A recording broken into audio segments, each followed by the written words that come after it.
Good evening, everybody. Frankie Day here for Frankie Day Models. Okay, for you guys, the topic for this evening will be video number 3. This will be the final reveal for my Mach 72 models of the CONVAIR 340 C131 Samaritan. Okay, guys,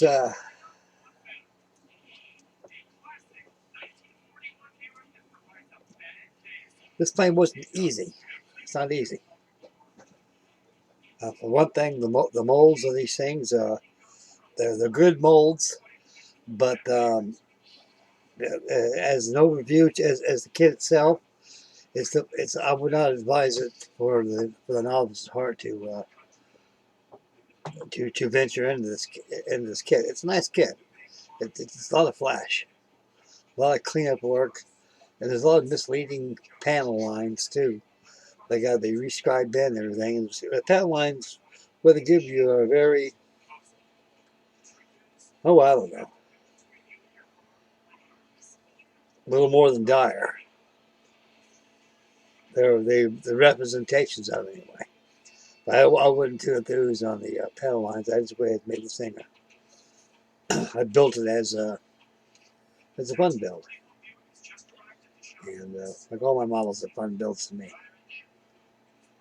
Okay, the Samaritan was a Convair, a military variant of the Convair 340.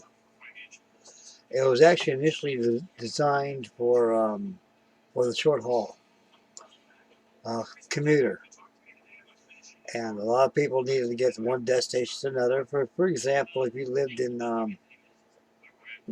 like I mentioned in video number 2, if you lived in Ohio and you had to get to Michigan or Chicago or even Washington, D.C., you can take a commuter plane, which is these. I can fly out of Vandalia in Dayton, Ohio, and be over there in a matter of a couple hours or so. And more or less done for the business people. A lot of business people use these aircraft just for that purpose. And the military got interested in it too as well, and they played their part in it too as well. They said, well, hell, these things are pretty good machines. We can use these things for, hell, better idea. Hell, we can make these things for school ships. We can train pilots and navigators, radio operators, and crew chiefs, and train people in the Air Force into flying multi-engine aircraft into one of these things. And of course, they use it as utility aircraft, again, as commuter aircraft with the rest, or transport duty from one place to another. But I don't see much service of the Convair 340. I think it phased out probably at the beginning of the 1980s. There's a few out there, militarily, I should say. But I'd say by the 1980s, then they're probably sticking from service. A lot of private people bought them for private use only. Like the Southern Rock man, Leonard Skinner. They bought one of these old 340s one time. They bought it for a band airplane where they can fly from one place to another. Unfortunately, the aircraft they flew in wasn't maintained appropriately. And when you don't have FAA approved checkups and everything on the aircraft like that, you'll pay penalty. That's your life. So Ronnie Van Zant, he paid his life dearly for an excellent aircraft that could have been very, very successful for their band. And of course, it'd be worth a lot of money too, because it's 38 years old. I think these Convair 340s came out right after World War II. I say they probably came out in the late 40s, around 47, 48 they came out. And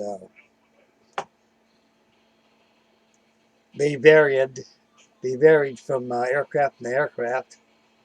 Some had more radar dishes in their noses, and they had more engine improvements because to get rid of those Pratt Whitney engines they had. They went ahead and put in a bigger nose and more powerful engines in it, and they call it the CONVAIR 440, which is not much change. The only physical change that you can see in it, it's instead of a blunt nose, it has more like a bullet-shaped nose. That's the 440. Okay, enough chatter, and I'll pick this bird up. This will be a different format for the final reveal, guys. I've been experimenting with final reveals in here, using shades of light. You generally have two lights. I got one up here and one over here next to my camera. Blaring and blasting all directions, I have proper lights so I can see what I'm doing. But when it comes to taking pictures and videos like that, you don't get a good picture of the airplane itself. Too many glares and brings so many shadows and everything, and it doesn't do it justice. So it does justice pretty well here. Okay, I'm going to pick this Samaritan up. Let you guys take a look at her.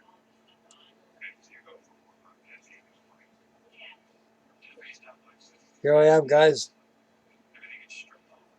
I've been on YouTube now for 6, 7 years. I'm doing the same thing I did before for buying a camera over here. But I got this brand new high definition camera, webcam that I bought, and for this purpose, for making live hangouts and videos and such as this one here. And it uploads that quicker too than my camera does. This thing was actually painted all. When I got done, I used gray primer. After the gray primer was achieved on it, I went ahead and painted all aluminum. These windows right here were a godsend to me by design.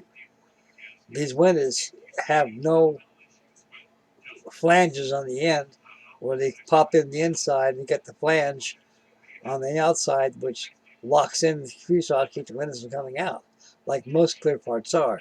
These don't. These can be punched in or punched out. At first I was going to go ahead and gingerly glue them in. But I figured, well, no, I better not do that. Because I'm going to have to mask each one of these windows in here. At some point in time, when it comes to me doing the cleanup, taking out the maskings off the windows, I'm going to punch a window through there. I'm not going to be a happy camper. So I'd like to leave the windows off, but I did mask the front. As you see, the front came in. This piece over here, you can see a little better over here. This piece here behind the pilot's window right here was a whole clear piece that went over here. And before I never liked that. They said, man, why don't you just go ahead and just mold a cockpit in there and we can work it from there. But I think I know why they do that. They do that for you so when you mask your windows in, with masking, you cut out those maskings and glue them inside there. Everything's so flush. You won't see nothing, but you got to be quite certain that the top here where the canopy is glued to the fuselage is very flush, symmetric to the fuselage itself, like I've done right here. Last thing I did this girl, I went ahead and put the transparency in. You can see them gleam with the reflection of light. This little pogo I put right here, it sets pretty good on the wheels right there. This goes up the wild blue yonder.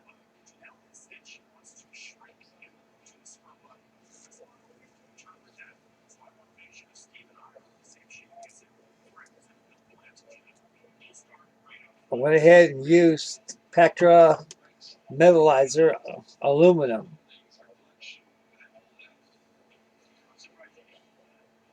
I miss the old days when I used to have the Aerogloss dope. Came in those little bottles like this. I believe it was Aerogloss Savalair aluminum. And you got a mixed aluminum fact. A lot of people say, you put airplane dope on plastic? I said, well, yeah. So here's the secret. The secret is you don't brush it on, you airbrush it on. Well, that lacquer right there is very thick when it comes out of those little bottles. As a lot of you guys around my age do remember, a lot of young fellows don't because you've never seen it before. Only heard so and seen it in magazines and old school magazines. Anyway, this little bottle, what you do is you pour that aluminum inside your spray bottle when you're going to spray the airbrush. You take lacquer thinner or acetone and thin it out to it has the thickness of water. When you spray it on, you get a nice plate finish like this. This reminds me of the finish on this is after I use lacquer on top of the aluminum.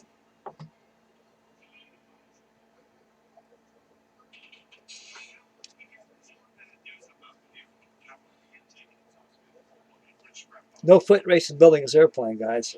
It's clean all the way around. You got to make sure you got to keep your hands clean. Use gloves. Everybody gets messy hands. When you build models, you're going to get some point of time. You're going to get paint, glue, you name it, on your hands. Then you're going to be concentrating on a part on your model. So that'll look too good. With your hands, you already got paint on it already, which you thought you got off, is on there. When you handle your model like that, oh, after you fix it, you got another problem. You got your fingerprints on there with paint on there from your hands. So always keep your hands clean, especially in this kind of a finish, using whites and aluminums. Doesn't matter, olive drabs, any color. But white is a very, very clean color. And it's a magnet, and it will pick up dirt, blemishes, anything. Anything. So you got to make sure you have a clean environment where you're flying this. This model is a little expensive. It cost me about $70-something for it. It's the only one of its type, the 1/72nd scale. As I quote myself from video number 2, Hawk Model Company back in 1958 made one. It's an odd box scale. I think it's just little, about the same size. Maybe a little bigger than the Rodin 1/144 scale CONVAIR 340. And I remember buying that kit a couple times. A lot of you fellas have to know what I'm talking about and probably got one in your stash and built it and got one on top of your shelf somewhere. And I remember they cost about 50 cents. They're good. They're paid, actually, the delivery was the same as this here. Now, I've seen a lot of them, a lot of Samaritans, you got the Red Cross on there. And so far, the delivery in this kit is just built out of the box, fellas, you know. There's no cross on there. This could be either a regular C131 Samaritan, or it could be a TASM C131 trainer that be used to educate navigators, radio operators, pilots, crew chiefs how to fly a multi-engine aircraft. Not very many parts of this kit I can remember.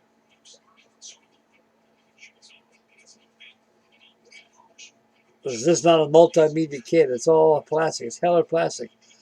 The plastic in this kit, it looks like it's resin. I don't know what's the resin, polyurethane type of plastic in it. I don't know what it is, but it's in my eyes, it looks like it's a resin. So far, I messed around with the spruce. See, they snap like doing the Victory. They don't snap too much on this here.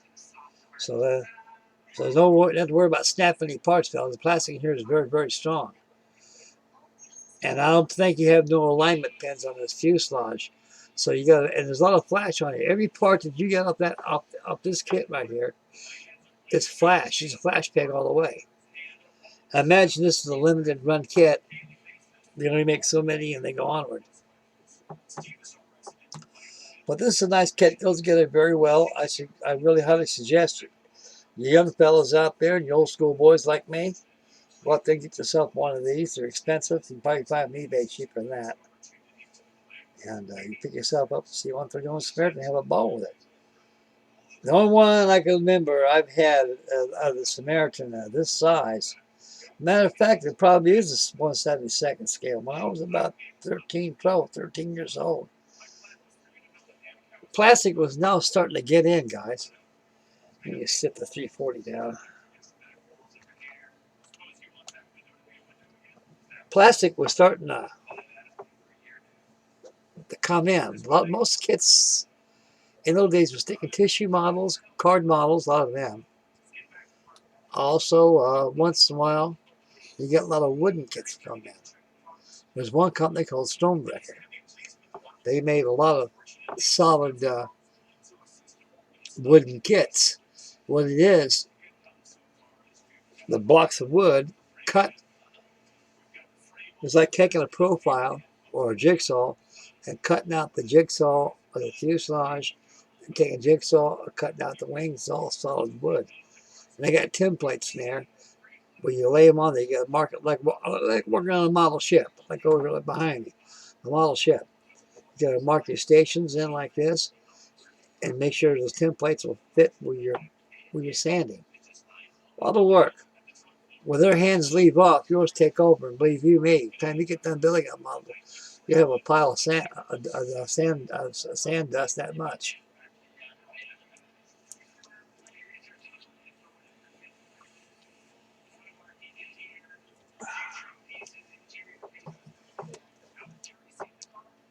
This kit probably cost under $1 back then. That's all there was floating out there. But when plastic came out, it was the greatest thing in the world. So this Samaritan right here, like I said, fellas, reminds me of the one I built when I was a little boy. Entering puberty. This goes together very well. She have no problem. A novice shouldn't have no problem putting it together, but the hard work is it's a preparation, guys. You got to prepare all these parts. You got to sand them and everything, sand the seams out, things, and prime. But you know, some of the happy thing about the whole kit, made me happy, is these windows right here. You can punch them in this way, or you can punch them inside, or you can punch them outside. And there's no flanges on them. There's no flanges on them. Where you put them inside, they don't only go any further because you got a flange that keeps them going through all the way. These don't. So they work pretty good to my advantage, and works pretty good yours too. So my guy said, well, how do you put those windows in if you punch them in like that? You got to make sure you be very careful.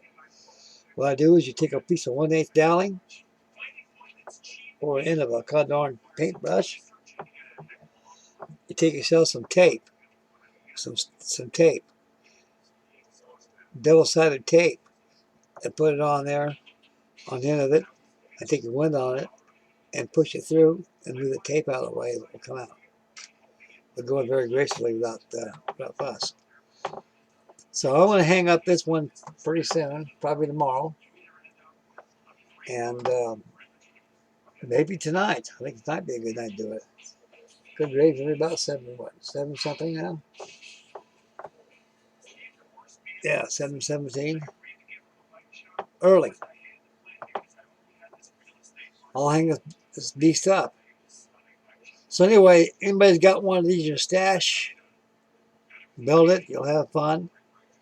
Just take your time on it. The instructions are very dire. They don't give you no instructions, they can't. Just one sheet of paper with the painted view, with a profile view, and that's it. And so get your reference material out. You'll be needing it. A lot of cleanup work in this kit. Very expensive too. Okay, I've done exactly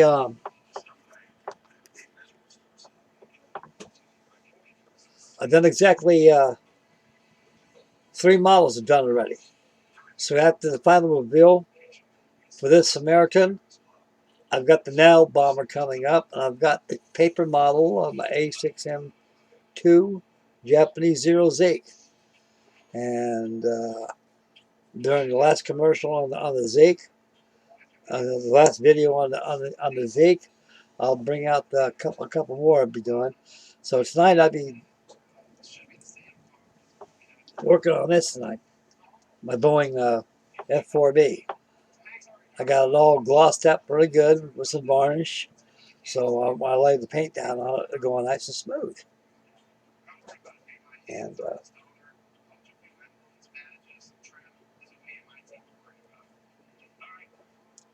makes it very easy for me that way. Okay, guys. It's very cold out here. It's snowing like crazy out here right now. Probably got about 8 inches of snow out here, and it's still snowing. Got work to do tomorrow, so hopefully I can be able to make it to work tomorrow. If I can't make it tomorrow, I can't make it tomorrow. I'm not going to go out and kill myself. They got a lot of darn fools out here, you know, when they drive. They should know better. I see these people, these back roads out here, it says 50 miles an hour, they drive 75. And so be careful when you guys are driving out there, especially guys like that. Okay, this is Frankie Day signing off for Frankie Day Models. And I got a lot of stuff coming your ways, guys. I'm really knocking them out. Since I've been in this trailer, most of everything you see behind me has been built in this trailer. So you know old Frankie Day's been knocking them out. And so I'm going to get a few boxed up probably this week and take them back in my storage facility because I got far too many in here. They're growing out of control. And I'm the one that's controlling it, and I'm out of control. But I don't care. I'm happy. Anyway, I've been reading a lot of comments for you guys. I'm very honored to each one of you fellows for your wonderful candor and your comments and everything. I'll get back to you guys. I'm not too good in responding, but I do read your comments. I keep it in my heart. As current events, I don't know what's going on right now, except I'm still true blue and tattooed and down and feel low because we lost our hobby shop, Smitty's. Man, I know how Russ feels. He's probably still crying in his beer right now. I know I'm moaning the blues right now over it. Now I got to deal with these own hobby shops, and so what the hell will that make? So I'm just going to have to start shopping online things, you know. See if I get eBay going, and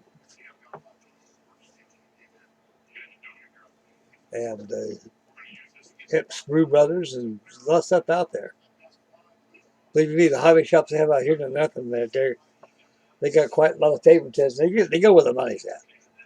These kids nowadays don't want to build models. They don't. Out here, they don't. They want something that they can take, fly in the air real quick as they can. That's when these foam jobs come in.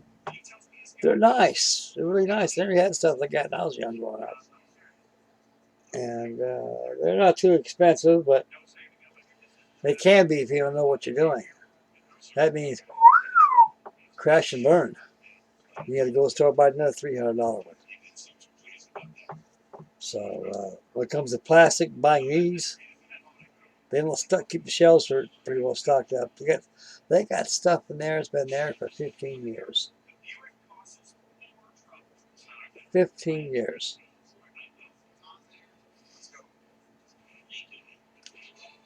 And sometimes I'll go on there and buy one of those and see what they say. They go, wow, man, it's about time somebody bought this. This has been here since it's been here. It's been here before you were born. They give you a discount on it. Well, anyway, make a long story short, fellas. That's it. That's the conclusion of video number 3 for the Mach 72 models. CONVAIR C131 Samaritan.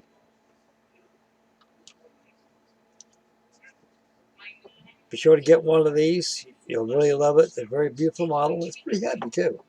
So at least Mach 72 Heller, Mach 72. They weren't skimpy on the plastic either. So this just feels like a desk model. Looks like one too as well.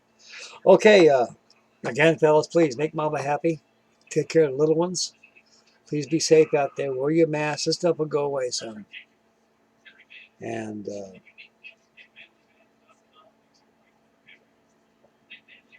when you go out in this world, use protection.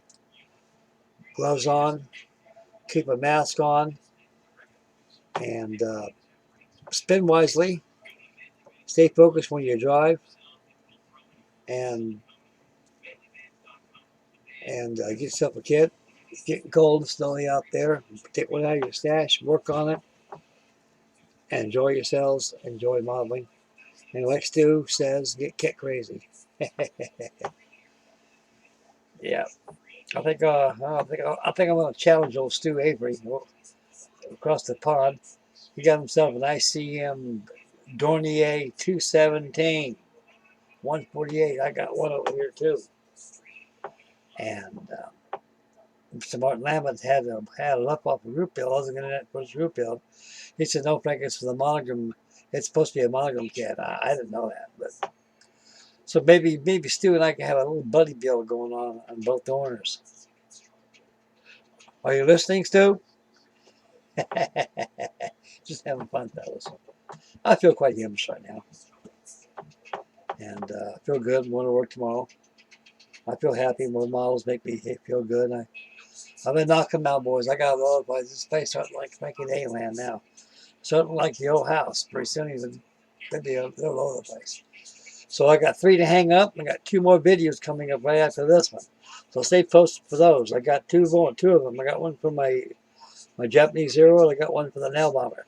So stay posted for that. Like I said, make mama happy. Take care of the little ones. Stay focused. And God bless you guys. And we'll catch you guys on the next final reveal. That should be the nail bomber. So stay posted to that. And God bless you guys. I love you fellas. And